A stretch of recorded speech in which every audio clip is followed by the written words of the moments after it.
Se eu disser Utsunomiya, qual é a primeira coisa que vem à cabeça? Para mim, e acho que para muita gente a resposta é imediata. Gyoza, claro. Aquelas empadas deliciosas. A cidade é mesmo a capital do gyoza no Japão, não há dúvida. Exato. Mas ler as fontes que temos aqui, fixar-nos nisso bem, é como ir a Paris e falar só dos croissants. É bom, mas estamos a perder a história toda. É uma analogia perfeita. Os gyozas são a porta de entrada, mas o edifício por trás dela é imenso e, francamente, muito mais fascinante. As nossas fontes pintam o retrato de uma cidade que foi um centro nevrálgico na era Edo, uma pequena Edo, como lhes chamavam. Um ponto de paragem vital para quem ia para o santuário de Nikko.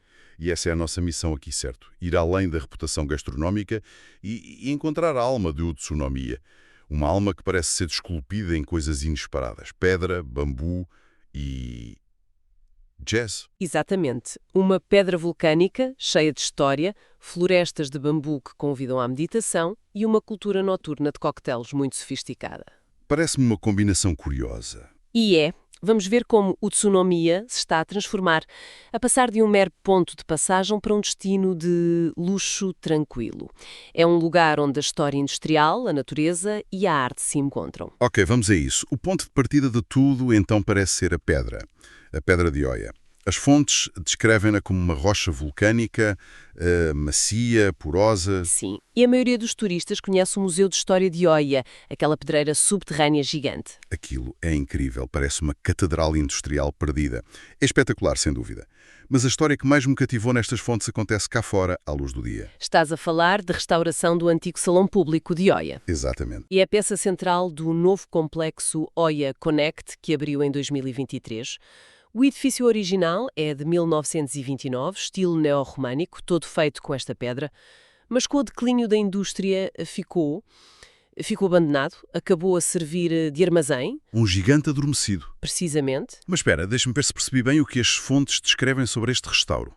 Durou mais de um ano e eles não se limitaram a limpar a fachada. Eles desmontaram o edifício inteiro, pedra por pedra. Sim, cada bloco foi marcado, catalogado. E depois voltaram a montar tudo com mais de 90% das pedras originais exatamente no mesmo sítio. Uhum. Isto parece-me de uma complexidade quase obsessiva. Quer dizer, porquê que alguém faria isso em vez de, sei lá, construir uma réplica ou só restaurar o exterior? Essa é a pergunta-chave. E a resposta diz tudo sobre a mudança de mentalidade da cidade. Uma réplica preservaria a imagem, mas não a alma. Certo. Ao reutilizar as pedras originais, estão a preservar a história material, os próprios blocos que foram extraídos e moldados pelos seus antepassados. É um ato de cura. As fontes falam em curar uma ferida industrial. Curar uma ferida industrial, gosto dessa expressão. Significa que a comunidade passou a ver a pedra não como um recurso a explorar até à exaustão, mas como a sua herança, a sua marca. Portanto, foi muito mais do que um projeto de arquitetura, foi uma declaração cultural, uma forma de dizer a nossa história industrial tem valor? Enorme. E é por isso que o edifício foi classificado como património cultural tangível, não só pela beleza, mas pelo processo.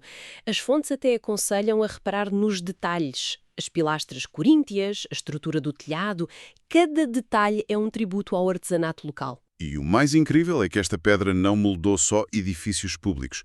A sua influência vai muito mais fundo, até ao espiritual. As fontes apontam para a Igreja Católica de Matsugamina, de 1932. Sim, projetada por um arquiteto suíço, Max Inder, é a maior estrutura que existe feita inteiramente de pedra de Oia. Impressionante. E aqui o quadro geral torna-se fascinante, porque perto desta igreja do século XX temos o templo Oya-ji, um dos mais antigos templos em gruta do Japão, com Budas com mais de 1000 anos. Esculpidos diretamente na rocha, certo? Diretamente na rocha-mãe. E qual é a rocha? A mesmíssima pedra de Oia. Uau, espera aí. Então, a mesma pedra local, porosa, de tons quentes, foi o material de eleição para um templo budista milenar, para santuários shintoístas e, séculos depois, para uma igreja católica projetada por um europeu. Precisamente. É como se a própria terra tivesse uma palavra a dizer. Isso é incrível. Demonstra uma capacidade notável de fusão cultural, que é muito japonesa. Não é imitar o Ocidente, é pegar numa influência externa, a arquitetura, a fé, e dar-lhe uma forma totalmente nova e local, usando os seus próprios materiais. A pedra vulnerável torna-se o elo de ligação. Exato. É uma história de permanência. Mas as fontes também nos falam de outro material natural que representa o oposto. A flexibilidade, o efêmero. Saímos da pedra e entramos na floresta. Exato. Estamos a falar do bambu e é o contraponto perfeito para a pedra. Entramos na quinta Wakayama, ou Wakatake no Mori. As fontes deixam claro que isto não é só uma exploração agrícola, é um espaço de arte e de cura. E, pelo que percebi, a sua fama explodiu porque se tornou um local de filmagem muito popular no Japão, um rokechi. Sim, para filmes, séries de televisão. E isso muda a experiência para quem visita.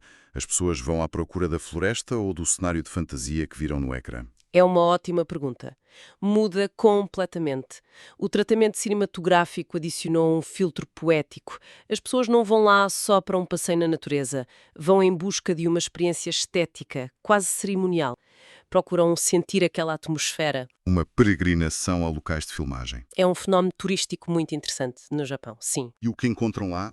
As fontes falam de uma experiência chamada banho de floresta de bambu. Consigo imaginar. O som do vento, o jogo de luz e sombra. É essa a intenção. Descrevem também os eventos noturnos, quando a floresta é toda iluminada.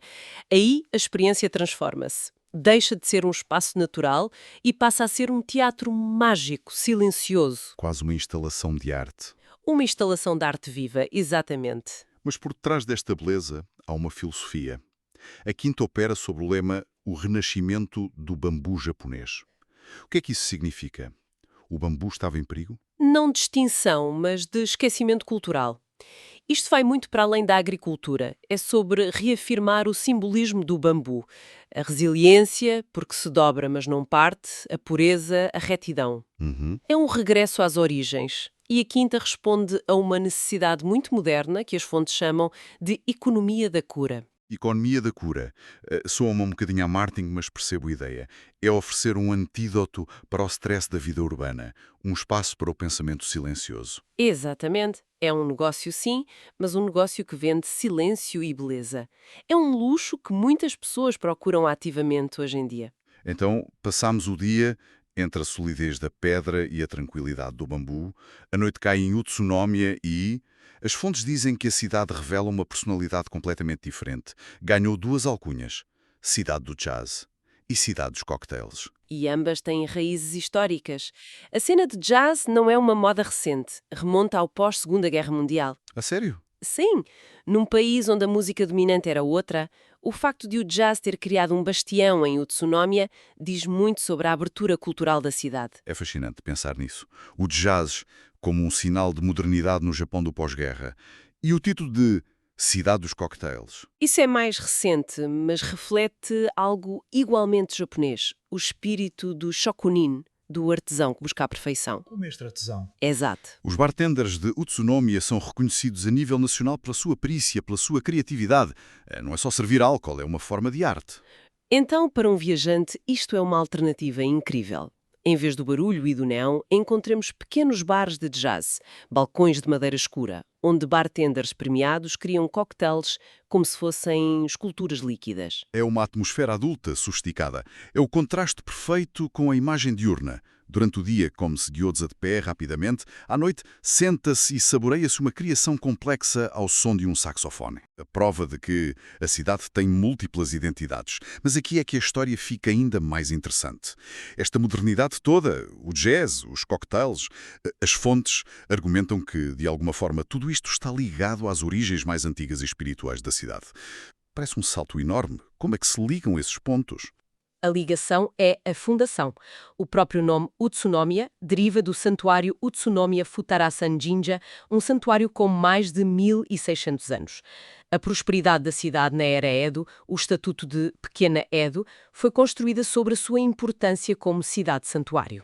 Ah, claro. O poder político e a riqueza comercial estavam ligadas à sua identidade sagrada, e foi essa prosperidade que permitiu séculos mais tarde que uma cultura sofisticada como a do jazz pudesse florescer ali. Portanto, o santuário é a constituição espiritual da cidade, como dizem as fontes. É a raiz de tudo. E, aparentemente, os verdadeiros tesouros do santuário não são estátuas ou edifícios. Não, são os rituais. rituais vivos, que continuam a ser praticados com uma solenidade que não é para turistas. As fontes destacam dois. Um é o Dai-Dai Kagura, uma dança cerimonial shintoísta classificada como património cultural imaterial. Deve ser uma experiência. É descrita como hipnótica, lenta, cheia de simbolismo.